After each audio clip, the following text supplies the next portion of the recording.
There's a moment on a Sunday morning when you're scrolling through someone's Instagram and the feeling hits before you can name it.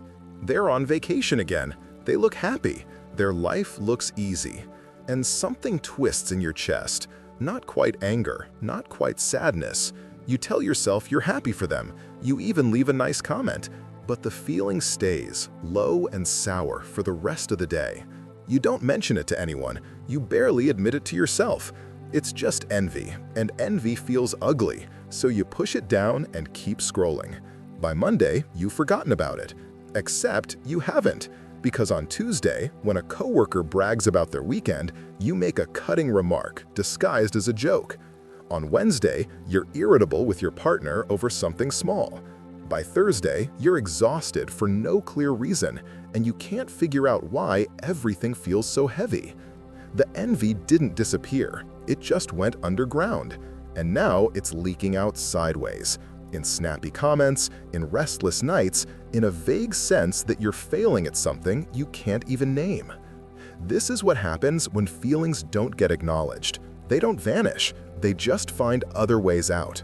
Most people think therapy is the only place to do this kind of work, and therapy helps, no question, but not everyone has access to it. Not everyone can afford it. Some people live in places where finding a good therapist feels impossible. Others have tried and didn't connect with anyone. And some are just not ready to sit in a room and talk to a stranger about the parts of themselves they've spent years hiding. That doesn't mean the work can't happen. Shadow work, the process of looking at the parts of yourself you've rejected, ignored, or buried, doesn't require a therapist. It requires honesty, time, and a willingness to sit with what's uncomfortable. It's not easy, but it's possible, and it starts with noticing the moments you'd rather skip past. The irritation that feels too big for the situation, the jealousy you're ashamed to feel, the sadness that shows up as numbness, the anger you've been swallowing for so long you don't even taste it anymore. These aren't flaws, they're signals, and learning to read them is the work. Shadow work is just a term for paying attention to the parts of yourself you've learned to hide. Everyone has them. The anger that doesn't fit your nice person image, the neediness that conflicts with your independence, the competitiveness you were taught to suppress, the laziness that feels like failure in a culture obsessed with productivity. These parts didn't disappear when you decided they were unacceptable. They just went into hiding. And from there, they run the show in ways you don't always see. A girl grows up in a house where anger gets punished. Her parents shut down when she raises her voice, or worse, they yell back until she's scared. So she learns to be sweet, agreeable, easy. She gets praised for it. People say she's mature for her age, so calm, so kind. And she is kind, but the anger doesn't go away. It becomes a knot in her stomach, a tightness in her jaw, a passive-aggressive comment she regrets later. By the time she's 30, she doesn't even recognize her anger anymore. She just knows she feels resentful a lot, tired, like she's doing everything for everyone and getting nothing back. But if you asked her if she's angry, she'd say no. She'd believe it too. A boy learns early that crying is weakness. His dad tells him to toughen up. His friends make fun of the kid who cries at school. So he stops. He learns to go blank when he's hurt, to joke when he's scared, to turn sadness into silence. It works. He gets through middle school, high school, early adulthood without anyone calling him soft. But by his late 20s, he's numb. He can't connect with his partner the way she wants. He doesn't know what he feels most of the time. Therapy sounds terrifying because he doesn't even have words for what's wrong. He just knows something's missing. That missing thing is all the grief he never let himself feel. It's still there. It just doesn't have a voice anymore. These patterns start small and build over years. What begins as a survival strategy in childhood becomes a personality trait in adulthood, and then it becomes a problem. Because the parts you reject don't stay quietly in the corner, they show up in your relationships, in the fights that spiral for no reason, in the way you shut down when someone gets too close, in the job you hate but can't leave, in the exhaustion that no amount of sleep fixes, in the way you judge other people for the exact things you won't let yourself do. That last one is the giveaway. When someone irritates you in a way that feels disproportionate, it's worth asking why. The coworker who talks too much, the friend who's always posting about their achievements, the family member who never takes responsibility, the stranger at the coffee shop who's too loud. Sometimes people are just annoying, but sometimes they're mirrors. They're doing something you don't let yourself do, and it bothers you because part of you wants that freedom. The coworker talks too much because they're comfortable taking up space. You're not. The friend posts about their achievements because they're not ashamed to want recognition. You are. The family member avoids responsibility because they protect their peace. You don't. The irritation isn't about them. It's about the gap between what they allow themselves and what you allow yourself.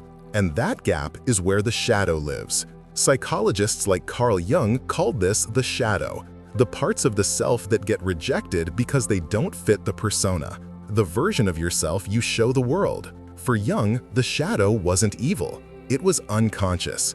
It held everything you decided was unacceptable about yourself, usually because someone else decided first. Parents, teachers, friends, culture. You learned what got rewarded and what got punished, and you adjusted.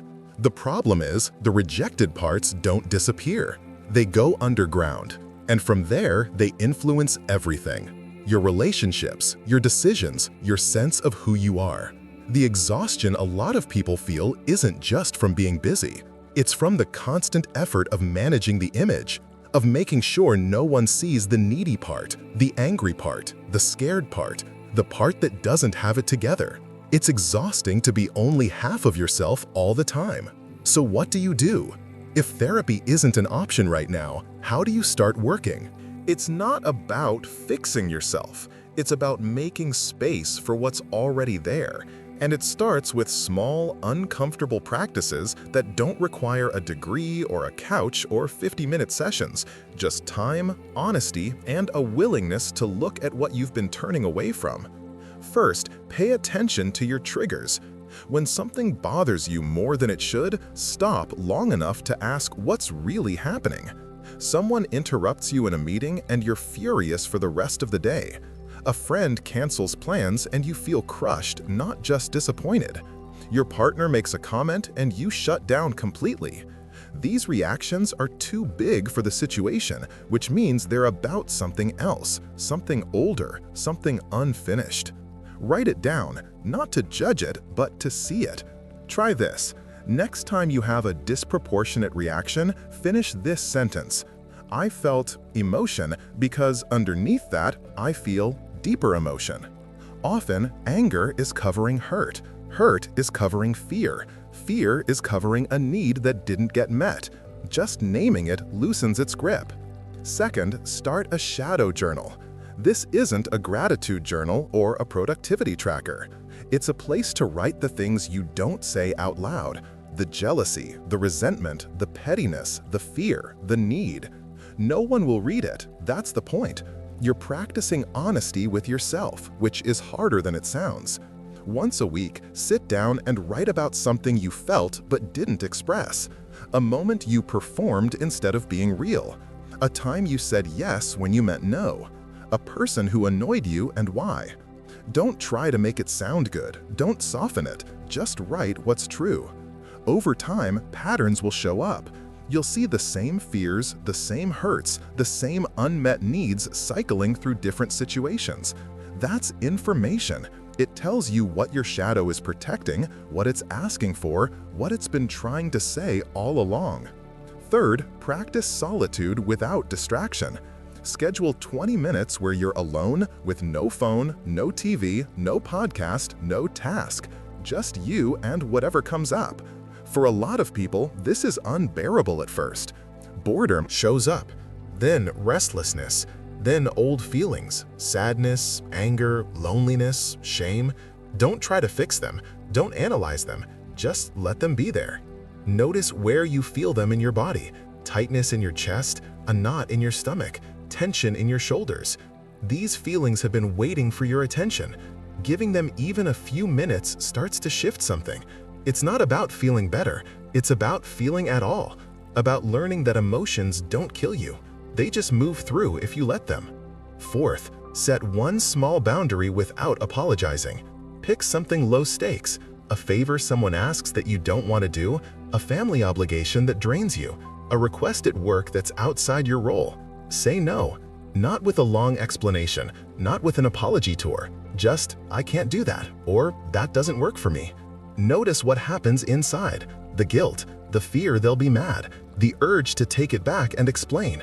Notice what happens outside.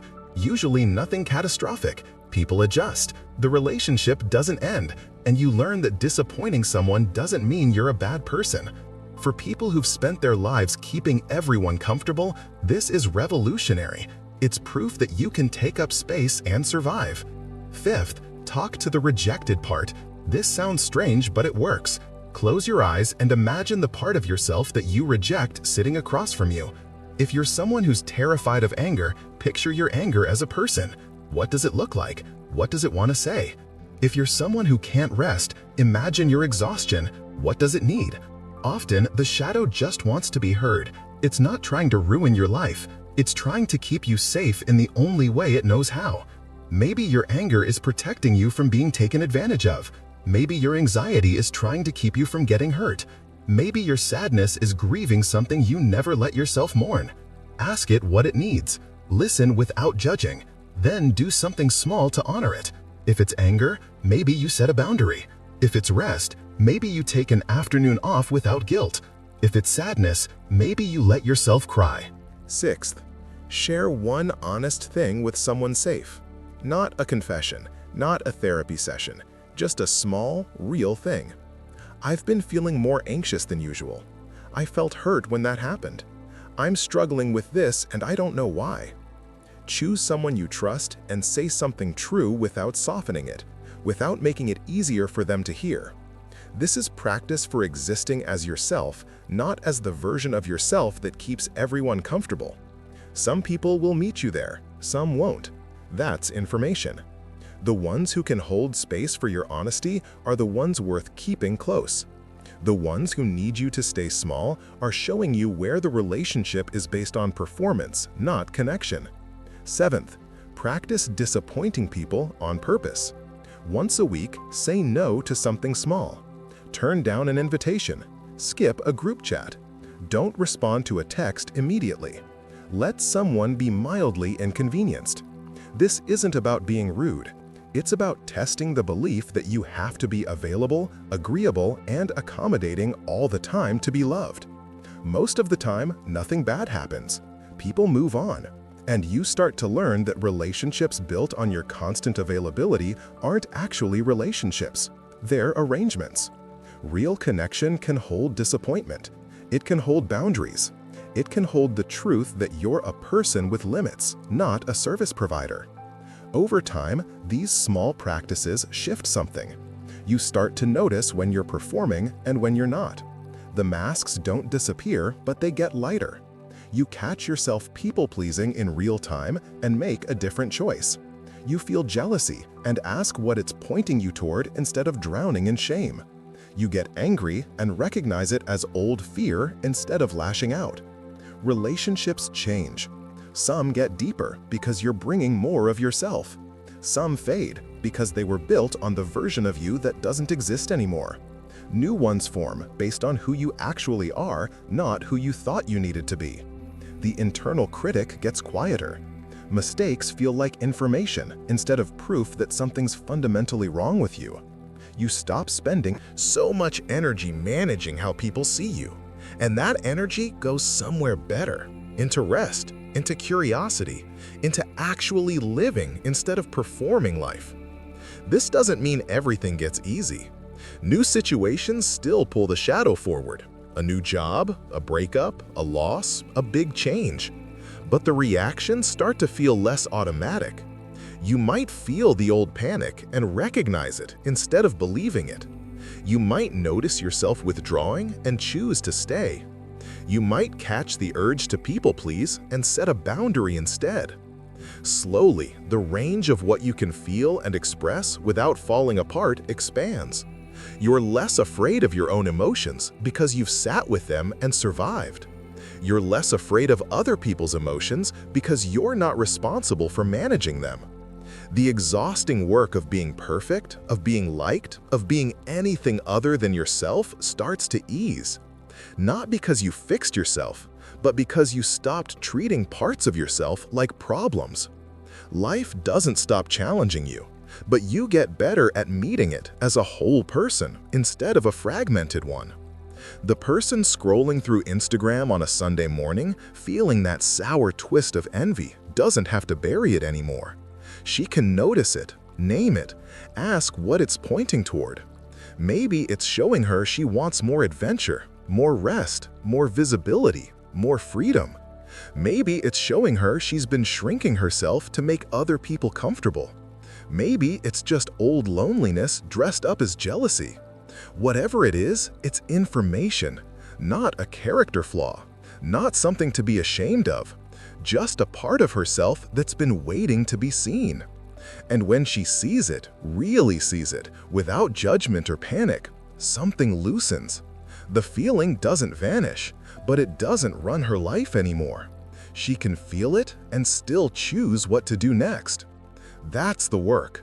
Not happiness, not perfection, just the slow, uncomfortable practice of turning toward what you've been turning away from, of letting the shadow sit at the table, of admitting you're more than the story you've been telling about yourself, that you're not just kind, you're also angry, not just strong, you're also tired, not just independent, you're also lonely.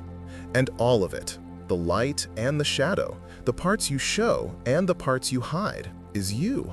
Not a problem to fix, just a person learning to belong in your own skin. If this resonated with you, subscribe for more videos on psychology, self-awareness, and inner work. I make these because this stuff matters, and it helps to know you're not alone in it. Drop a comment and tell me, what part of your shadow are you learning to make peace with? I read everyone.